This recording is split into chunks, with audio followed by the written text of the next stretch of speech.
हरिओम प्रिय दर्शकों, यदि आपकी मीन राशि या मीन लग्न है तो ये वीडियो आपके लिए है। और इस वीडियो में हम जानने वाले हैं कि अब 1 अगस्त से लेके 1 सितंबर तक एक ऐसी ग्रह स्थिति बनने जा रही है जो कि हमारे जीवन में काफ़ी ज़्यादा प्रभाव डालने वाली होगी। और इसका प्रभाव रिश्तों में भी बहुत ज़्यादा देखने को मिलता है। तो अब इस ग्रह स्थिति का प्रभाव जब पड़ेगा तो रिश्तों में अब दूरी होगी या फिर रिश्ते मजबूत होंगे।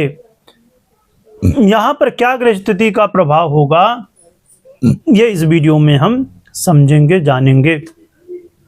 प्रिय दर्शकों, हम बात कर रहे हैं शुक्र की। 1 सितंबर को शुक्र कन्या राशि अपनी नीच की राशि पर गोचर करना शुरू करेंगे। शुक्र का ये नीचत्व का जो काल है लगभग 1 महीने के लिए 1 अगस्त से 1 सितंबर तक का समय होगा। और यहाँ पर शुक्र की जो स्थिति है तो थोड़ा सा अलग है, विचित्र है, इसे भी समझना होगा। जो कि देवगुरु बृहस्पति समय बहुत अच्छी स्थिति में है, पर उसका थोड़ा बहुत इसका प्रभाव इसमें पॉजिटिव होगा। पर रही बात कि शुक्र का ये जो नीचत्व काल, उसका जो दुष्प्रभाव है वो और भी प्रभावी हो जाता है, क्योंकि यहाँ पर शनि जैसे ग्रह की दृष्टि भी शुक्र के ऊपर रहने वाली है।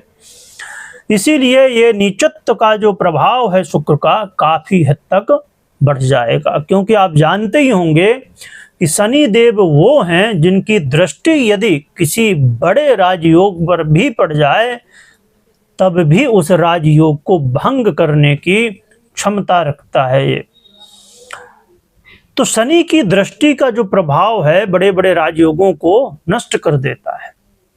तो यहाँ पर जब शुक्र के ऊपर भी शनि की दृष्टि होगी तो यहाँ पर दृष्टि का प्रभाव रहेगा ही रहेगा। तो आइए जानते हैं कि अब शुक्र नीच अवस्था को प्राप्त होके जीवन में क्या प्रभाव डालेंगे। क्योंकि शुक्र ये वही हैं जो हमारे जीवन में धन संपत्ति, सुख संपदा, प्रेम, भोग विलास, रिश्ते, इन सब में बहुत प्रभाव, चाहे आपकी लव लाइफ हो, मैरिज लाइफ हो या अन्य जो भी रिश्ते, तो सभी पर इनका प्रभाव देखा जाता है। तो आइए जानते हैं ऐसे महत्वपूर्ण शुक्र का क्या प्रभाव रहने वाला है।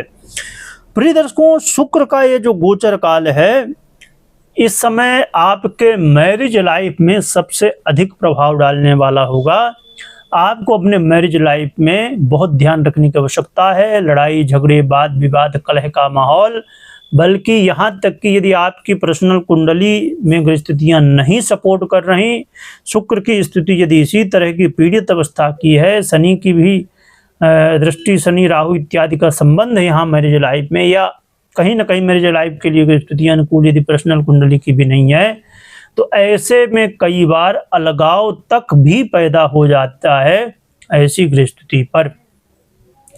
इसीलिए बहुत ज़रूरी है कि आप अपने मैरिज लाइफ का ध्यान रखिए। खासकर उनके लिए ये समय बहुत ध्यान रखने का है जिनके जीवन में पहले से ही मैरिज लाइफ को लेके दिक्कतें चल रही हैं।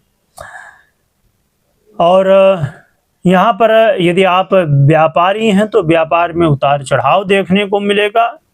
कोई भी नई शुरुआत करने से बचिएगा। इस समय आपके जो ग्राहक हैं या पार्टनर हैं या जो भी अन्य लोग हैं व्यापारियों के लिए, तो ये ध्यान रखिए कि सबसे मिलजुल के रहिए और नज़र भी बनाए रखिए कि कोई धोखा भी ना दे। तो यहाँ बहुत सावधान रहने का समय है। इसके अलावा ये भी यहाँ पर हमें समझना होगा कि अपने स्वास्थ्य का और आपके जो लाइफ पार्टनर है, पति या पत्नी, उनके स्वास्थ्य का भी आप ध्यान रखिएगा। जो कि शुक्र का ये गोचर काल कई बार अचानक लाभ कराने वाला होगा, पर समस्याएं भी साथ में देखने को मिलेंगी। इस समय लॉटरी, जुआ, सट्टा इत्यादि से संबंधित यदि आप काम करते हैं तो जरा सतर्क रहिएगा। यहाँ पर कोई लापरवाही आपको नहीं करनी चाहिए, क्योंकि कई बार आप देखेंगे कि ये जो समय 1 महीने का लगभग है, इस समय आप जोश में आके कई गलत निर्णय लेंगे और परिणाम स्वरूप जीवन में दिक्कतें, समस्याएं उत्पन्न होंगी।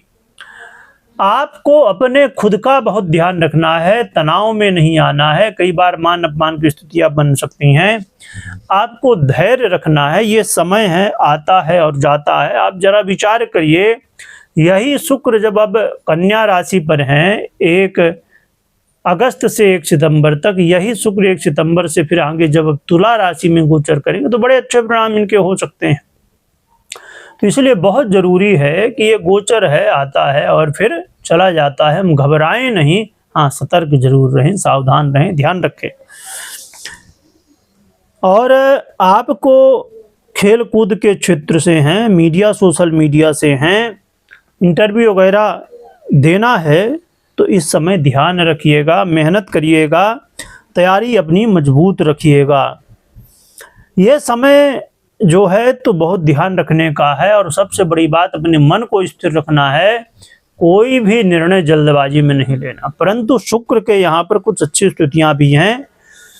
यदि आप सावधानियों के साथ आगे बढ़ते हैं तो व्यापारियों को यहाँ पर कुछ लाभ की स्थितियाँ भी बनेंगी और आपके लिए ये समय कुछ ऐसे काम जो कि बनाते हुए भी अचानक दिखाई देगा। कुछ ऐसे अवसर भी यहाँ मिलने वाले हैं जो कि आपको बहुत मजबूत बनाएंगे। पहले भले ही लगे कि बहुत दिक्कतें हैं शुक्र के वजह से, पर यही दिक्कतें आपको बहुत मजबूत बनाएंगी, आपको आने वाली स्थितियों में लड़ने की क्षमता देंगी, सीख देंगी और इन सब सीखों के साथ बहुत आगे भी आप जा पाएंगे। तो शुक्र का ये गोचर काल बहुत श्रेष्ठ तो नहीं कहेंगे, पर इसका जो प्रभाव है वो कई बार आपको लॉन्ग टर्म में आने वाले समय में बेनिफिट देने वाला हो सकता है। अब हम बात कर लेते हैं कि क्या उपाय करना चाहिए जिससे शुक्र के इस नीचत्व का जो प्रभाव है वो कम हो और अच्छे परिणाम हमें देखने को मिले। इसके लिए आप भगवान उमा महेश्वर की आराधना करिए या माँ लक्ष्मी की आराधना करिए और शुक्र यंत्र भी रख के शुक्र की भी आराधना करिए। तो ये उपाय आपके लिए सहयोगी हो सकते हैं। अब हम बात कर लेते हैं कि एक बहुत ही ये महत्वपूर्ण बात जो मैं हमेशा कहता हूँ, यदि आप नए दर्शक हैं तो जरूर समझिए कि कभी कोई निर्णय आपको लेना हो तो आप अपनी पर्सनल कुंडली विश्लेषण के बाद ही निर्णय लीजिए, मात्र गोचर के आधार पर नहीं। क्योंकि 50%, 70-80% जो प्रभाव है वो आपके पर्सनल कुंडली द्वारा देखने को मिलता है। बाकी गोचर के द्वारा, तो गोचर के बारे में तो आपने समझा कि शुक्र की स्थिति कैसी है, पर अपनी खुद की कुंडली में भी चेक करिए या तो करवाइए कि कैसे शुक्र हैं, कैसी अन्य ग्रह स्थितियाँ हैं, क्या हैं, उनके अनुसार क्या प्रभाव मिलेगा। ये उसी तरह है जैसे दो पहिया वाहन हो, एक पहिया निकल जाए या डिस्टर्ब हो जाए किसी तरह तो फिर दूसरा पहिया तो है, पर एक पहिया यदि नहीं है तो फिर वाहन नहीं चल पाएगा। इसी तरह दोनों कुंडलियों को समझना बहुत जरूरी है। तो फिर आराधना करिए, स्मरण करिएगा। वीडियो देखने के लिए बहुत बहुत धन्यवाद।